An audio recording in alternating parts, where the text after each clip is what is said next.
சட்டமன்ற தேர்தல் நடந்து முடிந்து 1.5 மாதம் காலம் ஆகிறது. இந்த தேர்தலில் அனைத்து இந்திய அண்ணா திராவிட முன்னேற்ற கழகம் பொதுச் செயலாளர் எடப்பாடி பழனிசாமி தலைமையிலான அனைத்து இந்திய அண்ணா திராவிட முன்னேற்ற கழகம் படுதோல்வி அடைந்திருக்கிறது.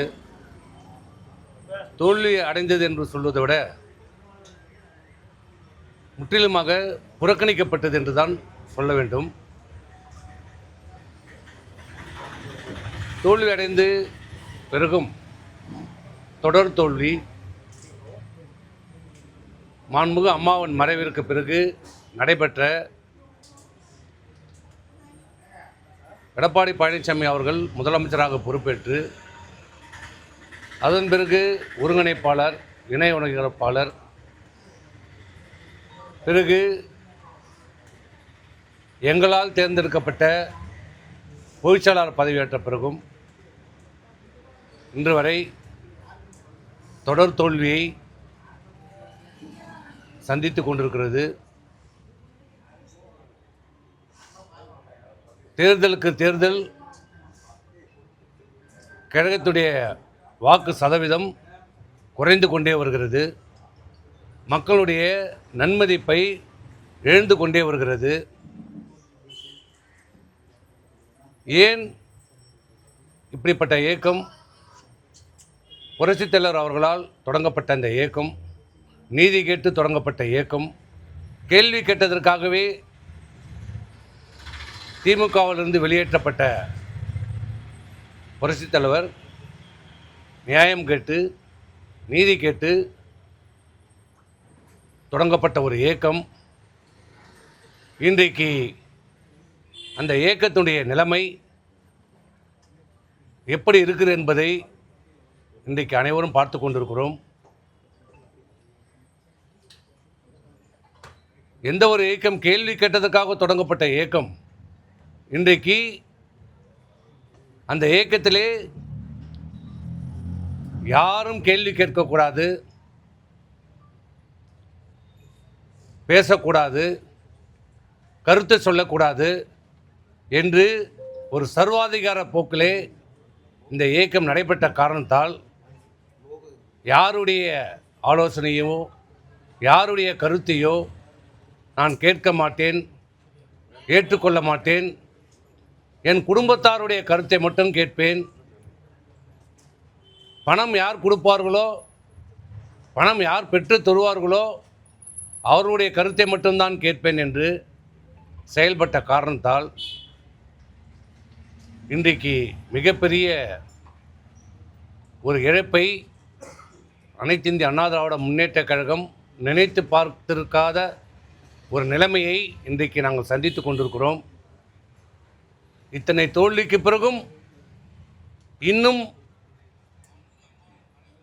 அனைவரும் உணர்ந்து விட்டார்கள். அனைத்து இந்திய அண்ணா திராவிட முன்னேற்ற கழகத்தில் இருக்கிற தலைமை கழகத்திலிருந்து கீழே இருக்கிற அடிப்படை தொண்டன் வரை ஏன் தோல்வியடைந்தோம், எதற்காக தோல்வியடைந்தோம், என்ன காரணம் என்பதை தெரிந்து கொண்டிருக்கிறார்கள். ஒருத்தரை தவிர அந்த ஒருத்தர் தான் இந்த இயக்கத்தை வழிநடத்தக்கூடிய கழகத்துடைய பொதுச் செயலாளர் எடப்பாடி பழனிசாமி. ஒரு இயக்கத்திற்கு நம்பிக்கை கொடுக்கக்கூடியவர் யார்? அந்த கட்சியினுடைய தலைமை. அந்த தலைமை தான் அந்த இயக்கத்தை வழிநடத்த வேண்டும். தொண்டர்களுக்கும் மக்கள் மத்தியிலும் நம்பிக்கை ஏற்படுத்தப்பட வேண்டும். ஆனால் அதற்கு மாறாக இன்றைக்கு இந்த இயக்கம் தவறான வழியிலே என்ன நோக்கத்திற்காக, என்ன சிந்தனைக்காக, எந்த எண்ணத்திற்காக இந்த இயக்கம் தொடங்கப்பட்டது? திராவிட முன்னேற்ற கழகம் திருந்து நீக்கப்பட்ட எம்ஜிஆர், அந்த திராவிட முன்னேற்ற கழகம் அதனுடைய தலைவர் தீய சக்தி ஒழிக்கப்பட வேண்டும் என்று தொடங்கப்பட்ட இயக்கம்தான் இந்த அனைத்து இந்திய அண்ணா திராவிட முன்னேற்ற கழகத்துடைய இயக்கம். ஒவ்வொரு தொண்டனுடைய இரத்தத்திலும் திமுகவினுடைய எதிர்ப்பு ஊட்டி ஊட்டி வளர்க்கப்பட்ட இயக்கம் இந்த அனைத்து இந்திய அண்ணா திராவிட முன்னேற்ற கழகம் தொண்டர்கள். அப்படிப்பட்ட அனைத்து இந்திய அண்ணா திராவிட முன்னேற்ற கழகத்தை திமுகவோடு இணைந்து முதலமைச்சராக வேண்டும் என்று நினைத்த போதே அதிமுக தன்னுடைய அந்த வார்த்தையை சொல்வதற்கு கூட எங்களுக்கு அச்சமாக இருக்கிறது. இன்றைக்கு தன்னுடைய சுய நிலையை இழந்திருக்கிறது.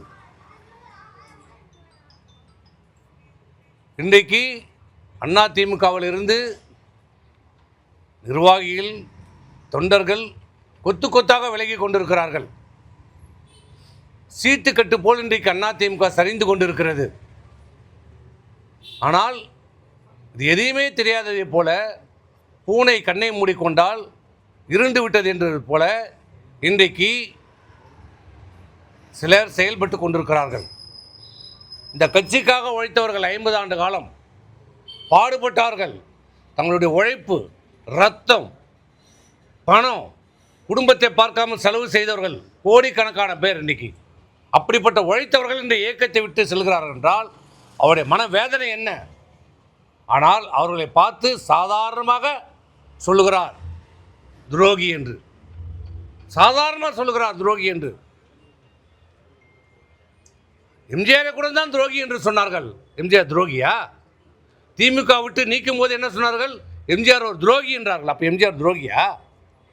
அந்த இயக்கத்திற்காக, திமுகவுக்காக எவ்வளோ பாடுபட்டார். திமுக வெற்றி பெறுவதற்கு காரணமே எம்ஜிஆர்.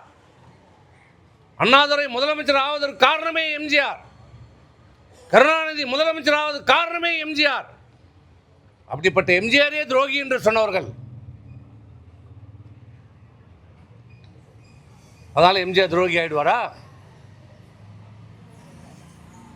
இன்னும் தங்களுடைய தவறை உணராமல், தங்களுடைய செயல்பாட்டினுடைய குறைகளை உணராமல் மற்றவர்களை குறை சொல்லிக்கொண்டு தொடர் தோல்வி. இது தோல்வி அல்ல. அதிமுக மக்கள் மத்தியிலே புறக்கணிக்கப்பட்டிருக்கிறது. சொல்லுகிறார் 47 தொகுதியிலே வெற்றி என்று சொல்லுகிறார். வாய் கூசாமல் சொல்லுகிறாங்க. எப்படி வெற்றி? அந்த 31 தொகுதி, 47 தொகுதியில் 31 தொகுதி பாட்டாளி மக்கள் கட்சி போட்ட பிச்சை.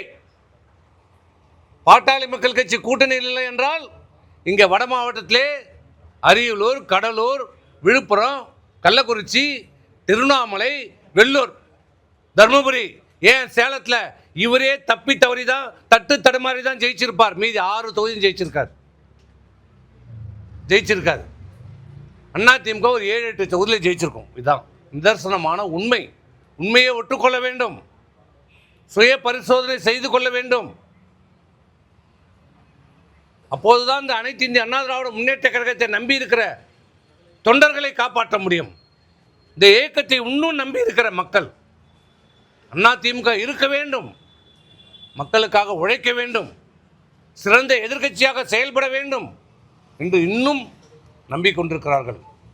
அப்படிப்பட்ட மக்களுக்கும் தொண்டர்களுக்கும் இப்போதாவது, காலம் கடந்த பிறகாவது தங்களுடைய தவறுகளை உணர்ந்து திட்டமிடாமலையோ நடந்த தவறுகளை சரி செய்யப்பட வேண்டும். இந்த 2 வாரமாக சொன்னார்கள் மீண்டும் எல்லாரும் இணைந்து செயல்படலாம் என்று. ஆனால் எந்த நடவடிக்கையும் இல்லை. இன்றைக்கு என்ன நடந்து கொண்டு இருக்கிறது? தினந்தோறும் அதிமுகவுடைய நிர்வாகிகள், இந்த கட்சிக்காக உழைத்தவர்கள் இந்த இயக்கத்தை விட்டு போய்கொண்டிருக்கிறார்கள். காரணம் என்ன? என்ன காரணம்? என்ன குறை சொல்கிறார்கள்? தலைமை மீது. தலைமை அனுசரித்து போகவில்லை. தலைமை தன் தவறை திருத்திக் கொள்ள மறுக்கிறது. யாருடைய கருத்தையும் கேட்க தயாராக இல்லை. தன்னை சுற்றி ஒரு வேலியை போட்டுக் கொண்டிருக்கிறார். அதில் ஒரு 4-5 ஜால்ராக்களை வைத்துக் கொண்டிருக்கிறார். அவர் சொல்வதற்கெல்லாம் ஆமாம் சாமி போடுகிறவர்களை வைத்துக் கொண்டு இருக்கிறார். இந்த இயக்கம் அனைத்து இந்திய அண்ணா திராவிட முன்னேற்ற கழகம் என்பது சாதாரண தொண்டன் முதலமைச்சராக வரலாம். அமைச்சராக வரலாம், சட்டமன்ற உறுப்பினராக வரலாம், நாடாளுமன்ற உறுப்பினராக வரலாம். இதுதான் அதிமுகவுடைய சிறப்பு அம்சம். அதனால்தான் இந்த அண்ணா திராவிட முன்னேற்ற கழகத்திற்கு தங்களை இணைத்து கொண்டார்கள்.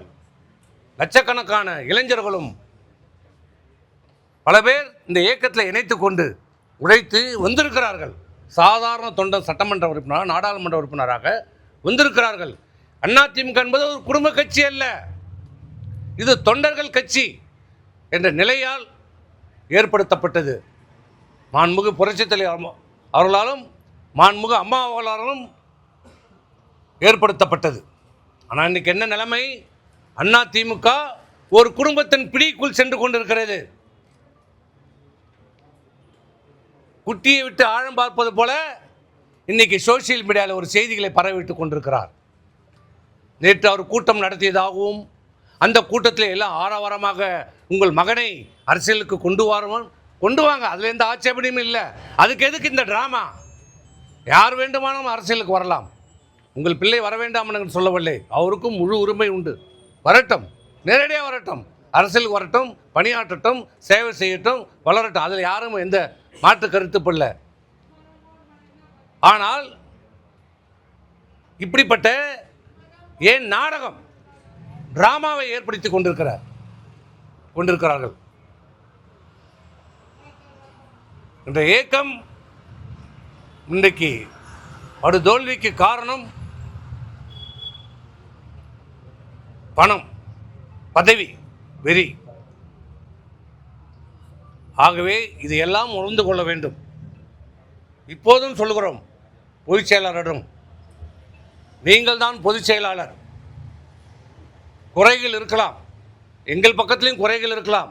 குறை நிறை இல்லாத மனிதர்களே கிடையாது. ஆனால் ஒரு தலைமை பொறுப்புக்கு வந்தவர் என்ன செய்ய வேண்டும்? எல்லோரும் அரவணைத்து செல்ல வேண்டும், குறைகளை சுட்டிக்காட்ட வேண்டும். ஆனால் அதற்கு நேர்மாறாக போகிறவர்கள் போகட்டும், யார் வேண்டுமானாலும் போகட்டும், போக வேண்டும் என்ற சூழ்நிலையும் உருவாக்கப்படுகிறது. இப்படிப்பட்ட நிலைமையை போக்கப்பட வேண்டும், தவிர்க்கப்பட வேண்டும். மீண்டும் அனைத்து இந்திய அண்ணா திராவிட முன்னேற்ற கழகம் வலிமையான ஒரு இயக்கமாக உருவாக்கப்பட வேண்டும். மக்கள் மத்தியிலே நம்பிக்கையை உருவாக்க வேண்டும். கட்சியினுடைய தொண்டர்கள் மத்தியிலே ஒரு நம்பிக்கையை உருவாக்க வேண்டும். அதற்கு நீங்கள் எல்லாரையும் அரவணைத்து செல்லுங்கள். நாங்கள் அன்னைக்கே சொன்னது தான், தோல்விக்கான காரணத்தை ஆராயுங்கள். இதுவரை இல்லை. 2024 நாடாளுமன்றத்தில் சொன்னோம், அப்போதும் நீங்கள் செவிசாய்க்கவில்லை. இப்போதாலும் சொல்கிறோம், கூட்டத்தை கூட்டுங்கள், பொதுக்குழுவை கூட்டுங்கள், உங்கள் விருப்பப்படியே ஒரு தேதியில் கூட்டுங்கள். ஆனால் அதற்கு முன்பு பொதுக்குழுவை கூட கூட்ட காலதாமதமானால் செயற்குழுவையாவது கூட்டுங்கள், கட்சியினுடைய செயற்குழுவை கூட்டுங்கள். ஆண்டுக்கு 2 முறை கூட்டப்பட வேண்டும். இந்த ஆண்டு ஆரம்பித்து இது 6வது மாதம் போயிட்டுருக்குது. செயற்குழு கூட்டம் ஆண்டுக்கு 2 முறை கூட்டப்பட வேண்டும். அந்த செயற்குழு கூட்டத்தையாவது கூட்டுங்கள். எல்லோரையும் அழைத்து அதில் விவாதியுங்கள். ஏன், என்ன காரணம், என்ன நடவடிக்கை எடுக்க வேண்டும், இது சீர் செய்வதற்கு என்ன செய்ய வேண்டும் என்பதை விவாதம் செய்யுங்கள். ஏன் அஞ்சுகிறீர்கள்? ஏன் அச்சப்படுகிறீர்கள்? ஒரு ஜனநாயக நாட்டிலே, ஒரு இயக்கத்திலே மாட்டுக்கட்டு இருக்கத்தான் செய்யும். அதை ஏற்றுக்கொள்ளுகிற தலைவர் தான் ஒரு சிறந்த தலைவர். ஏன் புரட்சித் தலைவி அம்மா போல தனக்கு மாற்று கருத்து சொல்லியவர்களெல்லாம் திருப்பணு இயக்கத்தில் இணைத்து அவர்களுக்கு அமைச்சர் பதவி தரல, புரட்சி தலைவர் தரல. இயக்கம் வெற்றி பெற வேண்டும் என்பதற்காக மாண்புமிகு அம்மா 96 இந்த இயக்கம் மிகப்பெரிய தோல்வி அடைந்தது. வெற்றி பெற வைப்ப அந்த தோல்விக்கு நானே பொறுப்பு, இந்த தோல்விக்கு நானே பொறுப்புனே ஒரு தலைவருக்குரிய தகுதியோடு தன்னுடைய தோல்வியை ஏற்றுக்கொண்ட தலைவர் அம்மா. ஆனால் இத்தனை தொடர் தோல்விக்கும் இன்று வரை யாருமே பொறுப்பேற்கவில்லை, ஏற்க மறுக்கிறார். தோல்வி என்று சொல்வதற்கு கூட மனம் வரவில்லை. ஆனால் அன்றைக்கு அம்மா என்ன சொன்னாங்க, நானே பொறுப்பு, மீண்டும் எம்ஜிஆர் ஆட்சியை நிறுவேன் என்று சபதம் எடுத்தாங்க. 2 வருஷம். அம்மாவோட பெரிய தலைவர் யாருமே கிடையாது. அப்படிப்பட்ட அம்மா பாட்டாளி மக்கள் கட்சி அலுவலகத்துக்கு சென்றாங்க, நேரடியாக போனாங்க. மதிமுக அலுவலகத்துக்கு சென்றாங்க, அந்த படி ஏற முடியாது, குறுகிய படியில் ஏறி போனாங்க. ஜி.கே. மூப்பனார் அவர்களை போய் சந்திச்சாங்க, பாரதிய ஜனதா கட்சியை போய் சந்திச்சாங்க, எல்லா காங்கிரஸை போய் சந்திச்சாங்க. எல்லா கட்சி வீட்டுக்கு தானே நேரடியாக போய் சந்தித்து அவர்கள் எல்லாம் ஒரு மிகப்பெரிய கூட்டணி வைத்து 2 ஆண்டுல மிகப்பெரிய ஒரு வெற்றி பெற்று தந்த தலைவர் புரட்சி தலைவர் அம்மா. எப்படி முடிஞ்சது? வெற்றி பெறணும், அதற்கு என்னெல்லாம் தேவையோ இறங்கி போகணும். இன்னும் அதே கௌரவத்தோடு 98 நான் முதலமைச்சராக இருந்தேன், 99 நான் முதலமைச்சராக இருந்தேன், அதே நிலைப்பாட்டில் இருந்தால் இன்றைக்கி நிலைமை என்ன? அடிக்கிற காற்றுல அம்மியே பறக்குது. இன்னைக்கு மம்தா பானர்ஜி நிலைமை என்ன பார்த்தீங்கல்ல? உங்கள் நிலைமை என்ன ஆயிருக்கும்? சரியா இருந்தது உங்கள் நிலைமை என்ன? நிலைமை ஒன்றும் மாறல. கனவு உலகத்தில் இருக்காதீங்க, வெளியில் வாங்க, உண்மையை உணருங்க, உணர்ந்து செயல்படுங்க, இந்த இயக்கத்தை காப்பாற்றுங்க, அதிமுகவை காப்பாற்றுங்க. மீண்டும் சொல்கிறோம், எல்லோரையும் அழைங்க, வருகிறோம், கலந்து பேசுங்க, நடவடிக்கை எடுங்க, திருத்துங்க, சரியான பாதைக்கு கொண்டு செல்வதற்கான வழிமுறைகளை கலந்து பேசி முடிவெடுங்க, கூட்டத்தை கூட்டுங்க. ஏன் தயங்குறீங்க? நாங்கள் என்ன விரோதிகளா, பகைகிறோங்களா? ஏற்கனவே நம்ம எல்லாம் சாதாரண ரூமில் பேசிக்கலையா? மாற்று கருத்தை பேசிக்கலையா? பேசுனது இல்லையா? பிறகு நீங்கள் சொன்ன கருத்தை நாங்கள் ஏற்றுக்கணும் போனது இல்லையா? போயிருக்கிறோம்ல. இந்த 8 வருஷமாக தானே நடந்திருக்கிறது. ஒவ்வொரு முறையும் உங்களிடம் நாங்கள் மாற்று கருத்தை சொல்லுவோம், இது சரியில்லைன்னு. பிறகு கடைசியாக நீங்கள் எது சொன்னாலும் செய்தி எங்களை சமாதானப்படுத்தி நீங்கள் சொன்ன கருத்தை நாங்கள் ஏற்றுக்கணும் தானே போயிருக்கிறோம். இங்கே வரைக்கும் போனோம். நீங்கள் எப்போ திமுகவோட போகணும்னு சொன்ன உடனே தான் அந்த கருத்து, பிறகு இதுக்கு மேல் உடன்பட முடியாதுன்று தான் நாங்கள் வெளியே வந்தோம். உங்கள் கருத்துக்கு உடன்படலை. அதை தவிர்த்து இந்த 8 ஆண்டு காலம் நீங்கள் சொன்ன அனைத்து கருத்தையும் நாங்கள் ஏற்றிருக்கிறோம், செயல்படுத்தியிருக்கிறோம். அந்த பாவத்துக்கு தான் இன்னைக்கு நாங்கள் அனுபவிக்கிறோம். இப்போதும் சொல்கிற காலம் கையை விட்டு போல. இன்னமும் கொஞ்சம் சொச்சம் மக்கள் நம்ம மீது நம்பிக்கை வச்சிருக்கிறாங்க, தொண்டர்கள் எதிர்பார்ப்போடு இருக்கிறாங்க. அந்த நம்பிக்கையை உங்களுடைய ஈகோவால், சில பேருடைய தவறான வழிகாட்டுதல் இந்த இயக்கத்தை, புரட்சித் தலைவர் எம்ஜிஆர் ஆரம்பித்த, நீதி கேட்டு ஆரம்பித்த இந்த இயக்கத்தை, அம்மாவர்களால் கட்டி காப்பாற்றப்பட்ட இந்த இயக்கத்தை காப்பாற்றுங்கள். எங்களுடைய ஒரே கோரிக்கை காப்பாற்றப்பட வேண்டும். கூட்டத்தை கூட்டுங்கள். இல்லை என்றால் நாங்கள் சில காலம் பொறுப்போம். எங்களுக்கு என்ன வழிமுறைகள் என்று எங்களுக்கும் தெரியும். எங்களை அந்த நிலைக்கு நீங்கள் தள்ளாதீர்கள்.